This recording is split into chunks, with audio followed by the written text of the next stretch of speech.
السلام علیکم، میرا نام ہے ذوالفقار علی اور آپ سب کو زاویہ میں خوش آمدید کہتے ہیں۔ آج اس ولاگ بنانے کا ایک ہی مقصد ہے کہ پاکستان تحریک انصاف جو ایک پولیٹیکل پاکستان کی پارٹی ہے اور اس ٹائم لارجر پارٹی ہے، اور پارلیمنٹ میں بھی سب سے زیادہ جو لارجر گروپ ہے وہ پاکستان تحریک انصاف کا گروپ ہے۔ تو اس وقت پاکستان میں پورے ملک میں جو پاکستان تحریک انصاف کے اوپر حالات بنائے گئے ہیں، کس طرح سے جو سختیاں جو ہے پاکستان تحریک انصاف کے اوپر کی گئی ہیں، اور مکمل طور پر حکومتی مشینری یہی زور لگا رہی کہ کس طرح سے پاکستان تحریک انصاف کو مکمل طور پہ کریش کیا جائے اور جو ہے پاکستان تحریک انصاف کی جو سپورٹ ہے اس کو کم کیا جا سکے۔ تو وقتاً فوقتاً آپ سب کے علم میں ہوگا کہ پاکستان تحریک انصاف نے مختلف اوقات کار میں جو ہے اپنے احتجاج ریکارڈ کروائے ہیں۔ تو فائنل کال کے نام سے اسلام آباد میں ایک کال تھی 26 نومبر کو۔ آپ سب کے علم میں ہوگا کہ کس طرح سے وہاں پہ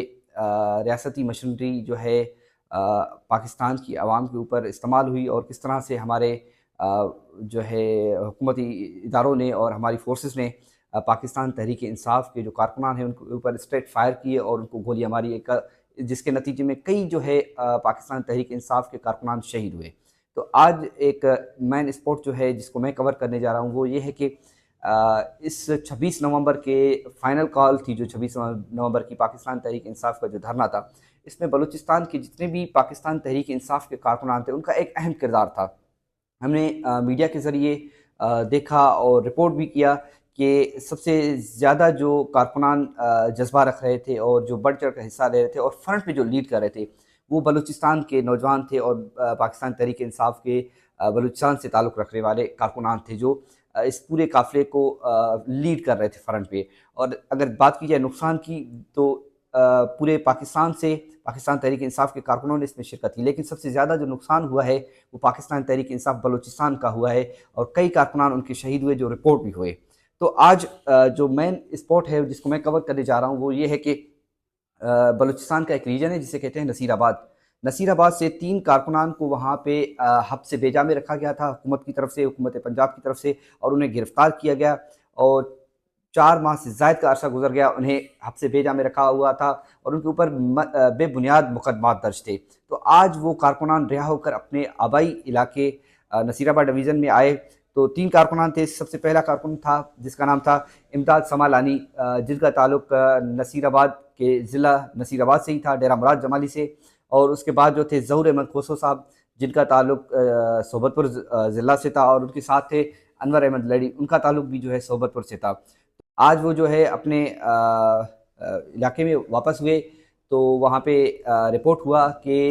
پاکستان تحریک انصاف نصیر آباد ڈویژن کے کارکنان نے بڑی تعداد میں، کثیر تعداد میں ان 3 کارکنان جو گرفتار تھے 4 ماہ سے اور وہ قید گزار رہے تھے، آج وہ رہا ہو کے اپنے آبائی علاقے میں آئے۔ تو پاکستان تحریک انصاف ڈویژن نصیر آباد کے کارکنان نے جو ہے بڑھ چڑھ کر جو ہے ان کا استقبال کیا۔ جب ان سے بات کی گئی اور وہ میڈیا سے بات کر رہے تھے تو ظہور احمد جو گرفتار تھے اسلام آباد میں، جن کو رہائی ابھی ملی، وہ اپنے آبائی علاقے میں واپس آئے، تو وہ ان کا کہنا تھا کہ ہمیں جب گرفتار کیا گیا ڈی چوک سے تو ہمیں تقریباً کوئی 48 گھنٹے کے لگ بھگ ایک ہی وین کے اندر رکھا گیا۔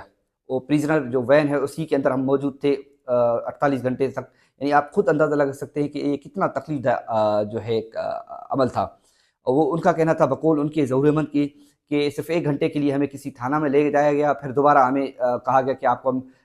مجسٹریٹ کے سامنے پیش کریں گے، لیکن گھماتے رہے اور ہمیں پیش نہیں کیا گیا۔ 8 دن کے بعد جو ہے ہمیں اے ٹی سی کورٹ لے جایا گیا، اور ان کا کہنا تھا کہ یہ 8 جو دن تھے نا، وہ کہہ رہے تھے کہ میرے ساتھی میری اس چیز کی گواہی دیں گے، ان 8 دنوں میں نہ ہم دن کے اوقات میں نہ رات کے اوقات میں کبھی سوئے، یہ 8 دن ہم نے جاگ کے گزارے ہیں۔ تو کہنے کا مقصد یہ ہے کہ یہ 3 کارکنان کی جو ہے اسٹوری ہے۔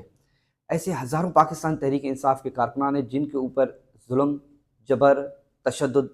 ہو رہا ہے، جن کے کاروبار تباہ ہو گئے، جن کی فیملیز کو جو ہے ٹارچر کیا گیا، چادر و چار دیواری کا جو تقدس تھا اس کو پامال کیا گیا ہے، اور اس کے علاوہ جو ہے لوگ بے یار و مددگار ہیں، یعنی دربدر ہو گئے، بے گھر ہو گئے۔ بہت سارے لوگ جلا وطنی اس وقت گزار رہے ہیں، یعنی آپ اندازہ لگائیں کہ اپنے ملک سے دور رہنا بہت مشکل ہے، کوئی خوشی کے ساتھ اپنے ملک کو نہیں چھوڑتا ہے اور جلا وطنی نہیں گزارتا ہے۔ تو یہ کہ پاکستان تحریک انصاف کے اوپر جو اس وقت حالات بنائے گئے ہیں وہ آپ سب کے سامنے ہیں، اور کس طرح سے پاکستان تحریک انصاف کے کارکنان کے اوپر مظالم ڈھائے جا رہے ہیں یہ آپ سب کے سامنے ہیں۔ تو آج اس ولاگ کے توسط سے میں پاکستان کے ریاستی اداروں، حکومت پاکستان کو یہی میسیج دینا چاہتا ہوں کہ آپ کی یہ خام خیالی ہے کہ آپ پاکستان تحریک انصاف کے کارکنان کو جتنا دبائیں گے وہ ختم ہوں گے، بلکہ یہ ایک آپ سمجھ لیں کہ اسپرنگ ہے، اسپرنگ ہوتا ہے نا، آپ اس کو جتنا پریس کریں گے، جتنا پریس کرتے جائیں گے، جب آپ اس کو چھوڑیں گے تو وہ اور اس سے یعنی جتنا پریس اس کو کریں اتنے پریشر میں پھر وہ اوپر اٹھتا ہے۔ تو یہ آپ کے ساتھ وہی ہو رہا ہے، آپ نے خود کر کے دیکھ لیا 8 فروری کے دن جو الیکشن تھا، آپ نے کس طرح سے ان کے نومینیشن فارم چھینے، ان کی خواتین سے فارم چھینے، ان کے اوپر چھاپے لگائے، ان کے کاروبار تباہ کر دیے، لیکن جب رزلٹ ہوا، اس تمام کے باوجود جب آپ کا رزلٹ نکلا، فارم 47 آپ نے تبدیل کر لی، اس کے باوجود جب آپ نے رزلٹ نکالا تو اس وقت لارجر گروپ جو ہے پارلیمنٹ میں آپ کا پاکستان تحریک انصاف کا ہے۔ تو یہی ریاستی اداروں سے ہم ریکویسٹ کرتے ہیں اور جو ہے حکومت سے جو ہے مطالبہ کرتے ہیں کہ پاکستان میں جمہوریت کو زندہ رہنے دیں، جمہوریت بہترین انتقام ہوتا ہے، آپ جمہوریت کو بحال کریں۔ پاکستان ایک ڈیموکریٹک اسٹیٹ ہے اور ڈیموکریسی میں جو ہے ہر انسان کو حق ہے کہ وہ پاکستان کی سیاست میں حصہ لے سکے، فریڈم آف ایکسپریشن ہے کہ وہ اپنے خیالات کا اظہار کر سکے۔ پاکستان میں جو ہے اس وقت انڈائریکٹ جو ہے مارشل لا لگا ہوا ہے، یعنی آپ کے نہ صحافی جو ہے آزادانہ طور پہ بول سکتے ہیں، نہ آپ کے جو ہے عدلیہ اس وقت آزاد ہے، نہ کہ آپ کے کوئی دیگر جو ادارے ہیں وہ آزاد ہیں، یعنی پورا ایک سسٹم کولیپس کر گیا ہے، آپ کو پورا ایک سسٹم جکڑا ہوا ہے، بس ایک خاندان کو ریلیف دینے کے لیے پورے سسٹم کو جو ہے فلاپ کیا جا رہا ہے، پورے پاکستان کو جو ہے پیچھے کیا جا رہا ہے۔ تو امید کرتا ہوں کہ ہمارے ریاستی ادارے اور ہماری حکومت ہوش کے ناخن لے گی اور جمہوریت کو صحیح معنی میں جو ہے بحال کرے گی اور اپنے جو ہے مخالفین ہیں ان کو آزاد لیول پلینگ فیلڈ دے گی تاکہ وہ بھی سیاست میں بڑھ چڑھ کے حصہ لیں۔ شکریہ۔